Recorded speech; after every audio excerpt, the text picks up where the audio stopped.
अस्सलाम वालेकुम वरहमतुल्लाहि वबरकातुहू। वालेकुम अस्सलाम वरहमतुल्लाहि वबरकातुहू। क्या बात है भाई, क्या झगड़ा है, किस मसले पर बहस छिड़ी हुई है? शेख साहब ये हमारे इस्लाम भाई हैं जो अपनी बहनों को मिरास में हिस्सा नहीं देना चाहते। अच्छा, मिरास का मसला है, ये तो वाकई बड़ा अहम मसला है। लोग मिरास के बारे में जानते ही नहीं और न जानने की कोशिश करते हैं, जिसकी वजह से मैयत के बारे में बड़ी गड़बड़ी करते हैं। यही वजह है कि हक वालों को उनका हक ही नहीं मिलता और बेचारी औरतों को तो बिल्कुल मालूम कर दिया जाता है। क्यों दूं मैं हिस्सा, जबकि विरासत में उनका कोई हक है ही नहीं। मैंने ऐसा ही सुना है और लोगों को ऐसा ही करते देखा है। भाई देखो, इस्लामी तालीमात इंसानी हकूक पर पूरा जोर देती है और जहाँ तक विरासत का ताल्लुक है तो अल्लाह ताला ने कुरान में एक वारिस का हक बिल्कुल साफ साफ बयान फरमा दिया है। हमें आपस में बात करने की कोई जरूरत नहीं है, हम अपना मसला बराबरी से पूछ लेते हैं। इससे अच्छा तो कुछ हो नहीं सकता, लेकिन मुझे ताज्जुब है औरतों का जिक्र कुरान में। क्यों नहीं, जिक्र और बहुत अच्छे अंदाज में जिक्र है। कुरान उठाइए और पढ़ते चले जाइए। सूरह निसा आयत नंबर 7, लिर्रिजालि नसीबुम मिम्मा तरकल वालिदानि वल अक़रबून वलिन्निसाइ नसीबुम मिम्मा तरकल वालिदानि वल अक़रबून मिम्मा क़ल्ल मिन्हु अव कथुर नसीबन मफ़रूज़ा। और आयत नंबर 11, यूसीकुमुल्लाहु फी औलादिकुम लिज़्ज़कारि मिथ्लु हज़्ज़िल उन्थयैन। इन आयत में सिर्फ जिक्र ही नहीं बल्कि औरतों का पूरा हिस्सा बयान फरमाया गया है। इसका मतलब मैंने जो आज तक सुना है और लोगों को ने करके देखा है वो गलत है। 100% गलत है जनाब, 100%, बल्कि गुनाह अजीम है।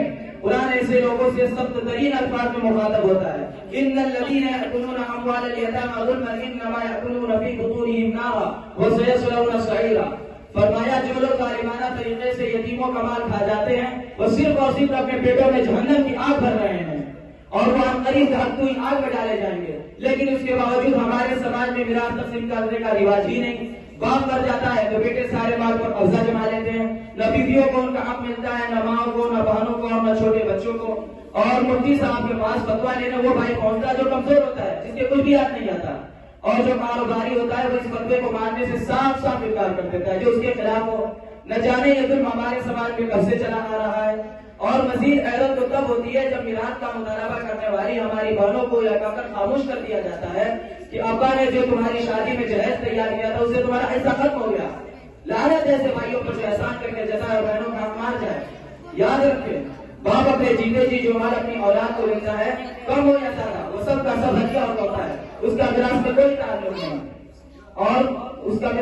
ताल्लुक नहीं और विनाश तो वो मारे जो मरने के बाद इंसान अपने पीछे छोड़ जाता है, उसमें तमाम वारिस हिस्सेदार होते हैं और उसका औरतें भी हैं।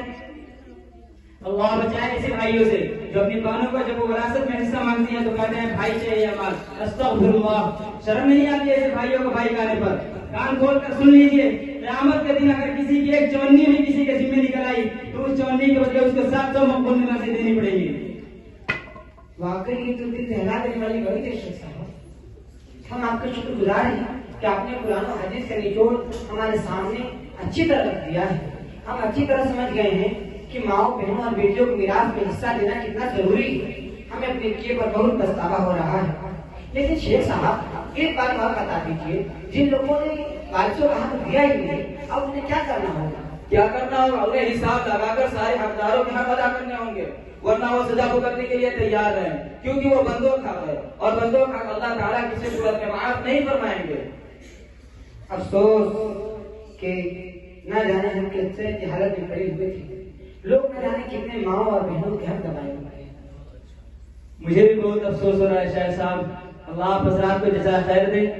आपने एक ऐसे मसला से पर्दा उठाया है जिसे हम आज तक अनजान थे। अब हम पक्का इरादा करते हैं कि हमने जिस चीज के हुकूक दबाए हैं उन सबको वापस करेंगे और विरासत सही से तकसीम करने की अहमियत बताएंगे।